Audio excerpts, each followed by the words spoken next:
Julian Alvarez to Atletico Madrid, the deal is done. এবং Julian আলভারেজকে আমরা আরো একটা জার্সিতে দেখতে যাচ্ছি, যা কিনা হচ্ছে লা লিগাতে দেখতে যাচ্ছি, এবং অ্যাথলেটিকো মাদ্রিদের জার্সিতে আমরা জুলিয়ান আলভারেজকে দেখতে পারবো আরো একবার।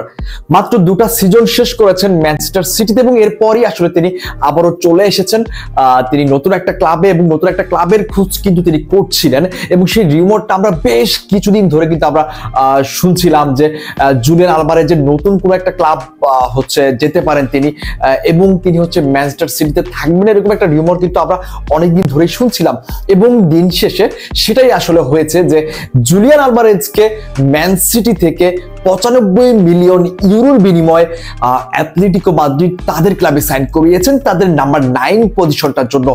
এবং এই সাইনটা কতটুকু সাকসেস হয়েছে এবং এই সাইনটা কতটুকু জুলিয়ান আলভারেজের জন্য ভালো হয়েছে, পুরো বিষয়টা আজকের এই ভিডিওতে আলোচনা করার ট্রাই করছি। এবং এর আগে একটু বলে দিচ্ছি, আপনি যদি ফুটবল ফ্যান হয়ে থাকেন তাহলে অবশ্যই এই মুহূর্তে আমাদেরকে ফলো দিয়ে রাখবেন, কারণ এর পরবর্তী ভিডিওগুলো আপনার হোম পেজে যাবে। যদি আপনি ফলো না দিয়ে থাকেন তাহলে ভিডিওগুলো আপনার হোম পেজে যাবে না। সো আমরা ভিডিওতে ফিরি। জুলিয়ান আলভারেজ ম্যানচেস্টার সিটি থেকে, এত বড় একটা ক্লাব থেকে হচ্ছে তিনি অ্যাথলেটিকো মাদ্রিদে যাচ্ছেন, এই জিনিসটাকে আপনি কিভাবে দেখছেন? এই প্রশ্নটা সবার মনে এই মুহূর্তে ঘুরছে যে জুলিয়ান আলভারেজ আসলে কিরকম পারফরমেন্স করতে পারেন, বা তিনি আসলে ম্যানচেস্টার সিটি থেকে যাওয়া ঠিক হচ্ছে কিনা, পেপকে ছেড়ে হচ্ছে তিনি সিমিওনের আন্ডারে যাওয়াটা কতখানি হচ্ছে যৌক্তিক, এই জিনিসগুলো নিয়ে অনেক প্রশ্ন হচ্ছে। বাট আমি আপনাকে স্পষ্ট করে বলতে চাই যে জুলিয়ান আলভারেজ এই মুহূর্তে যে সিদ্ধান্তটা নিয়েছেন যে তিনি হচ্ছে ম্যান সিটি থেকে তিনি হচ্ছে চলে যাবেন অ্যাথলেটিকো মাদ্রিদ, এবং এটা অলমোস্ট ডান। তো এই সিদ্ধান্তটাকে হচ্ছে আমি একদম পূর্ণ সমর্থন করছি, কারণ জুলিয়ান আলভারেজ আর কোনো কিছু প্রমাণ করার নেই তার। তিনি একজন ওয়ার্ল্ড কাপ উইনার, তিনি চ্যাম্পিয়ন লিগ উইনার, তিনি প্রিমিয়ার লিগ উইনার। তাকে যে ম্যানচেস্টার সিটিতে থেকে তাকে প্রমাণ করতে হবে এরকমটার কিচ্ছু নেই।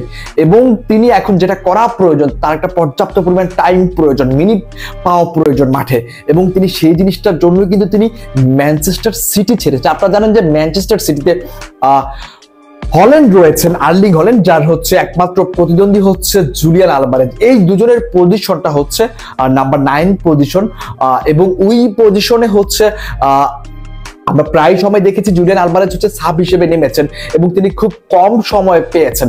এবং এই জিনিসটার জন্য আমরা অনেকদিন ধরে এই জিনিসটা আলোচনা করতেছিলাম যে জুলিয়ান আলভারেজের ক্লাব ছাড়া উচিত, পেপ তাকে পর্যাপ্ত পরিমাণ সময় দিচ্ছে না। আসলে পেপ গার্দিওলার এখানে দোষ আমি দিব না, কারণ ভাই এমন একজন কোচ, তিনি মাস্টার মাইন্ড কোচ, তার হাতে যখন এরকম অপরচুনিটি থাকে যে আর্লিং হল্যান্ড আছে, জুলিয়ান আলভারেজ আছে, তিনি নিজেও আসলে একটু কনফিউশনে পড়ে যান যে তাকে আসলে কাকে সুযোগ দিবেন তিনি।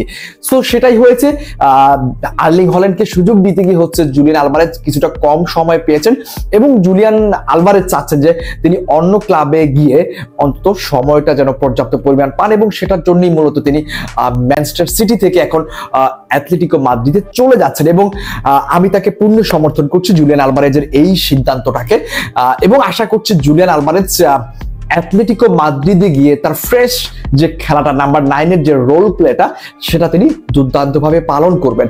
এবং শুভকামনা থাকলো জুলিয়ান আলভারেজের জন্য, শুভকামনা থাকলো আর্জেন্টাইন ফ্যানদের জন্য। সবাই ভালো থাকবেন, সুস্থ থাকবেন। আল্লাহ হাফেজ, আসসালামু আলাইকুম।